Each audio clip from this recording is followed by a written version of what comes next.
오늘 주시는 하나님의 말씀은 시편 37편 32절부터 마지막 40절까지 말씀입니다. 할렐루야. 이 시편 37편 말씀을 제가 꽤 오래 붙들고 있습니다. 오늘이 네 번째 시간인데 시편 37편 말씀은 저와 아주 관련이 많아요. 제가 한동안 참 많은 어려움을 겪었었는데 그 어려움을 겪을 때 시편 37편 말씀이 얼마나 큰 위로가 됐는지 몰라요. 재판을 한 5년 가까이 했었어요. 형사재판 1건, 또 민사재판 3건. 그런 그 재판을 하는 동안에 시편 37편을 통해서 하나님이 얼마나 많은 위로를 주시고 또 축복을 주셨는지 몰라요. 그래서 저는 이 시편 37편을 한 구절 한 구절 곱씹으면서 우리 성도들님들한테 전하고 있습니다. 그리고 항상 그러는 것이지만 우리 그 한글로 되어 있는 성경이 뭐가 부족하다 뭐 그런 것은 아닙니다. 그러나 원래 성경은 원문이라는 것이 있습니다. 그 원문이 우리말로 되어 있지 않고 지금은 사용하고 있지 않는 고대 언어인 히브리어로 되어 있거든요. 구약의 경우에.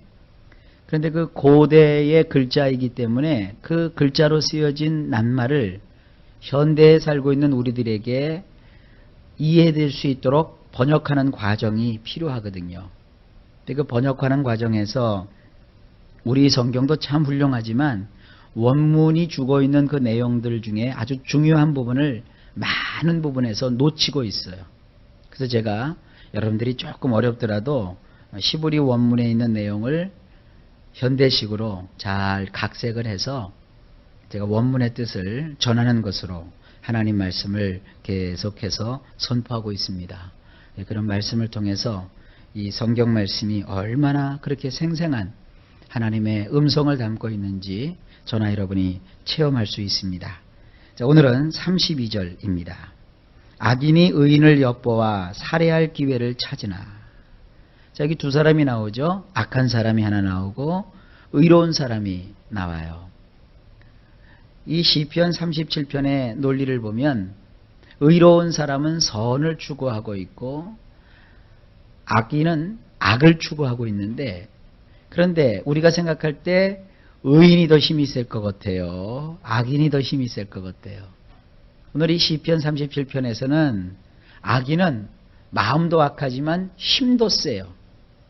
그런데 의인은 선하게 살 뿐만 아니라 약해요. 그러니까 당장 볼 때는 악인이 굉장히 강하고 힘이 세고 능력이 많고 기회가 많은 것 같고 큰 소리를 쳐요. 그런데 의인은 오히려 말도 못하고 숨어 지내고 마음을 막 조류하면서 너무너무 아파해요. 그런데 차이가 있어요. 악인은 자기 힘이 크니까 자기가 큰 소리 빵빵 치니까 자기가 잘난 것처럼 스스로 막 떠들고 있어요. 자기가 잡고 있는 칼을 의지하고 자기에게 나타나는 힘을 의지해요. 그런데 의인은 오로지 한 분뿐이신, 눈에는 보이지 않지만 살아계신 그 하나님을 막 의지하고 그분을 따르고 그분께 피하고 그분께 호소를 해요. 그런 상황입니다. 그런데 결국은 누가 이기는 거죠? 의인이 이기는 거예요.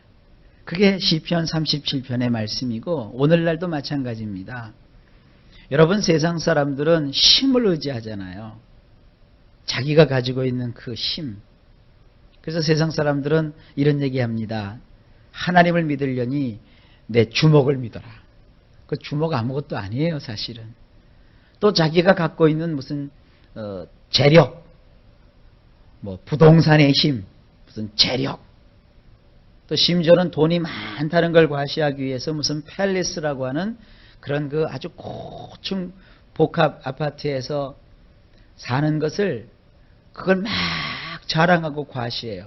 물론 그런 데서 사는 것을 나쁘다고 하는 것은 아니에요. 그런데 과시하기 위해서 막 자기를 나타내기 위해서 그렇게 막 기세등등해요. 반면에 의로운 사람들은 남을 속일 줄을 모르니까 또 다른 사람에게 싫은 소리를 하지 못하니까 늘 잠잠하게 있거든요.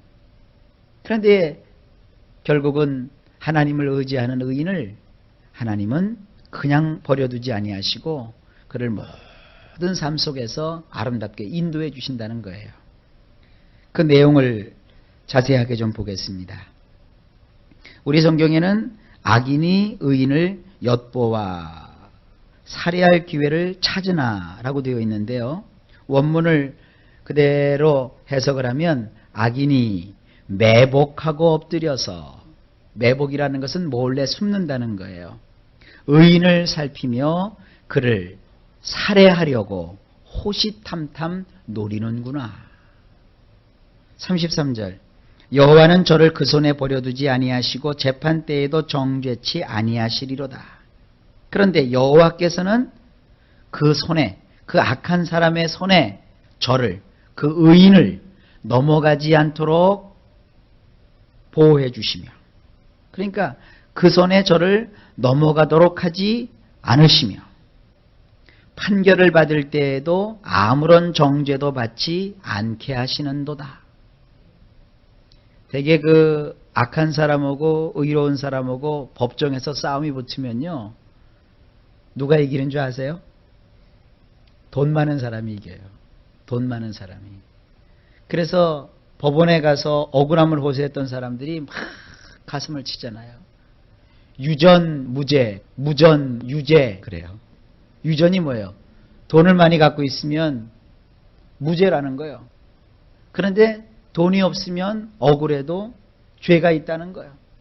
그래서 세상 사람들은 이 법정에서 아주 일어나는 일들에 대해서 불신을 해요. 근데 제가 경험해 보니까 그렇지 않아요. 상대는 한 1,500만 원짜리 변호사, 2,000만 원짜리 변호사를 사가지고 막 달려들어도요, 하나님을 의지했더니 하나님께서 재판을 멋지게 이기게 하시는 거예요. 그래서 여러분들, 저는 이 33절 말씀을 확실하게 체험을 해봤어요. 아도나이께서는 악한 사람의 손을 들어주지 않습니다. 의로운 사람의 편이 되셔서 그 악한 사람의 손에 의로운 사람이 넘어가도록 하지 않으시고요. 재판 때에도 판결을 받을 때에 아무런 정죄도 받지 않게 하시는 그런 분이십니다. 그런 분을 우리가 하나님으로 모시고 있는 거예요. 34절에 여호와를 바라고 그 도를 지키라. 그리하면 너를 들어 땅을 차지하게 하실 것이라. 악인이 끊어질 때에 내가 목도하리로다. 아도나이를 기다리라. 그리고 그분의 방법을 고수하라. 그리하면 그가 너를 높이셔서 땅을 차지하게 하실 것이라. 사악한 자가 끊어지게 되는 것을 내가 보게 될 것이니라. 우리가 해야 될 것은 뭐냐면 하나님을 기다리라는 거예요. 그리고 기다리면서 내 인간적인 방법을 쓰지 말고 하나님의 방법을 지키라는 거예요. 하나님의 방법이 뭐예요? 참고 인내하면서 농부의 인내를 가지고 이른 비와 늦은 비를 기다리는 것처럼 하나님께로부터 좋은 것이 올 것을 믿어야 되는 거예요. 아무리 환경이 어렵고 힘들다 할지라도 우리는 기도하면서 하나님이 나를 위해서 좋은 일을 이루어질 것을 기대하는 거예요. 그리고 하나님의 뜻대로 기뻐하고 감사하며 하나님께 소원을 아뢰는 거예요. 그러면 하나님이 결국 나를 높여주세요. 그리고 내가 차지해야 될 것들을 차지하게 해 주십니다. 그리고 나를 괴롭혔던 그 사악한 자를 끊어버리셔요. 35절 내가 악인의 큰 세력을 본즉 그 본토에 선 푸른 나무의 무성함 같으나. 자, 이 35절 말씀은요, 원문에서 가지고 있는 뜻이 참 복잡해요. 좀 어렵습니다. 근데 이 우리 성경도 완벽하게 지금 번역이 되어 있는 것이 아닙니다. 제 나름대로 35절을 이렇게 번역을 했어요. 내가 사악한 자를 보니 정말 무시무시하구나. 여기 우리 성경에는 큰 세력이라고 되어 있죠. 그 사악한 자는 정말 무시무시해요. 힘이 많으니까. 그리고 자기를 확연하게 드러내기를 마치 토박이가 여기 지금 우리 성경에는 본토라고 되어 있죠. 이게 토박이라는 뜻이에요. 토박이가 여기 푸른 나무의 무성함이라고 되어 있는데 이게 뭐냐면 토박이가 마치 내가 이 동네 사람인데 내가 여기 토주대감인데 너는 도대체 뭐 하는 사람이야? 막 하면서 자기의 어떤 그 세를 과시하는 거예요. 마치 토박이가 자기의 엄청난 세를 과시하는 것 같다. 이렇게 되어 있습니다. 그러니까 악한 자를 보니까 순한 구석이라고 하는 하나도 없어요. 막 성이나 있고요. 그리고 뭐 심도 세서 무시무시해요. 그리고 막 자기 자신을 막 과시하는 거예요. 내가 여기 토박인데 내가 얼마나 큰 힘이 있는데 막 그러는 거예요. 어제 뉴스를 보니까 남대문 시장에서 요즘도 이렇게 삥 뜯는 사람들이 있더라고요. 관리비 명목이라고 해가지고 그 노상에서 물건 파는 사람들 찾아다니면서 자기들이 관리인이라고 해서 뭐 5만 원도 뜯어내고 7만 원도 뜯어내고 10만 원도 뜯어내고 또 가게를 고치면 1000만 원도 뜯어내고 뭐 그러는 거예요. 그러면서 뭐예요? 그쪽 깡패들이지요. 뭐 내가 여기 토박이라는 것이죠. 내 허락 없이는 장사 못한다는 것이죠. 그러면서 막 휘젓고 다니는 거예요. 그것을 경찰에서 포착을 해서 뭐 단속을 한다고 그러는데 뭐 단속은 다 솜방망이니까 우리나라는요. 어쨌든 지금 그런 것을 연상하는 것입니다. 그 다음에 36절 사람이 지날 때에 저가 없어졌으니 내가 찾아도 발견치 못하였도다. 그렇게 강성했는데 하지만 그는 저 멀리 지나가 버리고 말았다. 그런 악한 자를 하나님이 지나가 버리고 말게 하신다는 거예요. 그것도 저 멀리. 그리고 보라 그는 흔적조차 없도다. 그래서 내가 그를 아무리 찾아보아도 그는 보이지 않는구나. 악하고 그 힘세다고 자기를 자랑하고 의인을 막 구박했던 그 사람은 흔적조차 없게 하신다는 거예요. 하나님이. 아무리 찾아보려고 해도 찾을 수가 없다는 거예요. 37절입니다. 완전한 사람을 살피고 정직한 자를 볼지어다. 화평한 자의 결국은 평안이로다. 이것도 원문을 보면 좀 다르게 되어 있어요. 완전한 사람을 살피라고 되어 있지 않고요. 완전함을 고수하라. 그리고 똑바른 것을 쳐다보라. 왜냐하면 그런 사람의 끝은 결국 샬롬 하나님이 주시는 평안이기 때문이니라. 하나님이 오늘 우리에게 주시는 명령이 많아요. 아까는 하나님을 기다려라. 그리고 하나님의 법도대로 살아라. 그 다음에 지금은 또 뭐예요? 완전함을 고수하라. 그러니까 이런 경우가 있어요. 어느 부부를 보니까 이게 부부라는 게 남자하고 여자하고 같이 사는 거잖아요. 그런데 이 남자가 정신이 나간 사람이에요. 왜 그러잖아요? 여우 같은 마누라, 토끼 같은 새끼, 토끼 같은 그 귀여운 아이들, 그 다음에 정말 사랑스러운 아내를 두고 이상한 짓을 막 하고 다니는 거예요. 그러니까 이 아이들도 불안하고 또 가족들도 다 괴롭고 불행한 것이죠. 그런데 문제는 어디서 벌어졌냐 하면 가정은 말이죠. 남자들이 막 이상한 짓을 하고 돌아다녀도 여성이 가정을 지키고 있으면 그 가정은 틀림없이 무너지질 않아요. 그런데 여자도 견디다 못해가지고 바람이 나버렸어요. 그러니까 집에만 들어가면 남자하고 부닥치면 전쟁이죠, 뭐. 근데 밖에 나가니까 돈만 좀 있으면 뭐 사모님 소리도 듣고 뭐 이쁘다는 소리도 듣고 멋있다는 소리도 듣고. 왜 그러잖아요. 대개 세상 사람들이 살아가는 법이 그러잖아요. 그러고 나니까 가정이 완전히 무너져 버리더라고요. 여러분, 우리 예수 믿는 사람들은요 그렇게 살지 않아요. 아무리 상대가 어떻게 하더라도 똑바른 것을 쳐다보는 거예요. 가야 될 길을 바라보는 거예요. 하나님이 원하시는 그 똑바른 인생길이 있어요. 여러분 벌써 여러분도 아시잖아요. 어떻게 사는 것이 구불구불한 인생인지, 어떤 것이 똑바른 인생인지 여러분 그것을 알 수 있지 않습니까? 똑바른 길을 쳐다보라는 거예요. 왜냐하면 그렇게 사는 사람의 끝은 결국 샬롬이에요. 언제 제가 시간을 내서 이 샬롬이라는 것에 대해서도 자세하게 한번 또 말씀을 드릴 거예요. 우리가 하나님을 의지하는 사람은 반드시 하나님 주시는 그 평화가 있는 거예요. 38절. 범죄자들은 함께 멸망하리니 악인의 결국은 끊어질 것이나. 여기 범죄자라고 하는 것은 거역하는 거예요. 거역하는 자들은 모두 함께 몰살되고 말 것이다. 되게 무섭게 되어 있죠. 그리고 사악한 자들의 끝은 결국 끊쳐지는 것이다. 의로운 사람의 끝은 하나님이 주시는 샬롬을 받아서 행복해지지만 사악한 사람들의 끝은 결국 끊쳐지는 거예요. 끊어지는 거예요. 39절. 의인의 구원은 여호와께 있으니 그는 환난 때에 저의 산성이시로다. 의로운 사람들의 구원은 아도나이에게 있도다. 그분은 비통한 시기에 그들의 안전한 장소가 되시기 때문이다. 인생을 살다 보면 우리가 비통함을 겪을 때가 있어요. 그런데 나를 건져주시고 구원해 주실 분은 누구냐면 아도나이세요. 하나님이 나의 구원을 위해서 누구를 보내주셨어요? 예수님을 보내주셨잖아요. 그 예수님이 십자가에 올라가셔서 피 흘리셨잖아요. 왜 피 흘리셨어요? 나와 같은 자를 값주고 사시기 위해서. 예수님이 그 흘리신 그 피는요, 값이에요, 값. 나와 같은 자를 그 모든 불행에서 건져내시려고 값을 치루어 주시는 거예요. 여러분, 하나님이 우리를 외상으로 사신 게 아니에요. 선금 주고 사셨어요.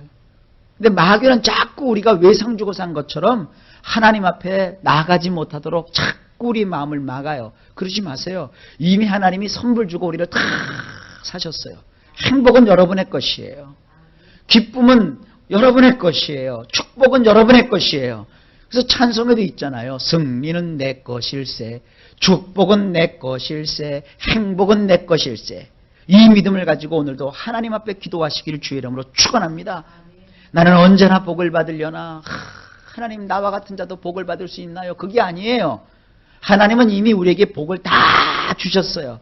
그걸 기도함으로 찾아 내가 내는 거예요. 보물찾기 하듯이 여러분의 삶 속에서 행복을 찾아내는 거예요. 그리고 나의 것으로 삼는 거예요. 예수를 믿고 하나님을 의지하는 사람은 나는 불행해 그러지 않아요. 하나님이 주시는 그 행복을 나는 차지하고 말 거야.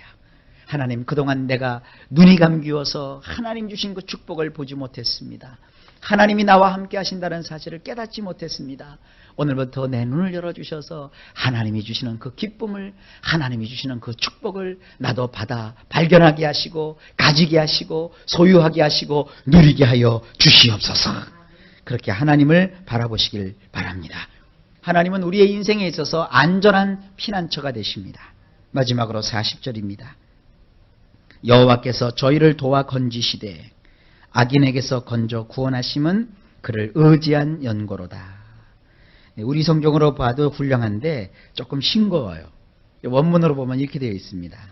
아도나이께서 그들을 도우시며 안전하게 해주셨으니 곧 사악한 자들에게서 그들을 무사히 건져내시고 그들의 원수를 갚아주시는도다. 이는 그들이 그분에게 안전을 위하여 피하였기 때문이니라. 하나님이 나의 인생에 안전한 보장인 것을 믿고 하나님께 피하면 하나님이 도와주시고 안전하게 해주신다는 거예요. 그래서 어떻게 하시느냐? 사악한 자들에게서 그들을 무사히 건져내시는 거예요. 그리고 그 사람의 원수를 갚아주시는 거예요. 그래서 이기게 하신다는 거예요. 자, 시편 37편이 이제 마감이 됩니다.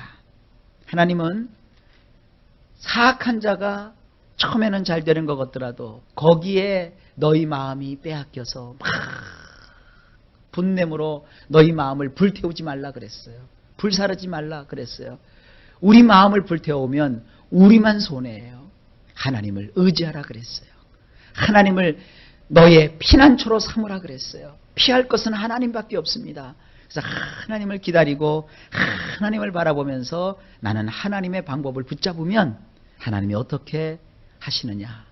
사악한 자를 자취도 없게 하시고 그리고 나를 건져내시고 안전한 곳에 두시고 땅을 차지하게 하시고 편하게 이끌어 주신다는 것입니다. 이것은 다윗만 가졌던 그런 축복이 아니라 이 시대에 예수 그리스도를 믿고 있는 우리에게도 주시는 하나님의 축복입니다. 여러분의 인생이 잘 될 걸 믿으십시오. 그리고 하나님을 바라보십시오. 오늘도 하나님 앞에 여러분 소원을 아뢰십시오. 하나님은 들어주십니다. 오늘부터 시작하여서 영원토록 이와 같이 함께 해주시는 하나님의 그 도우심과 종일토록 베푸시는 은혜가 넘치게 임하시기를 예수님의 이름으로 간절히 축원합니다.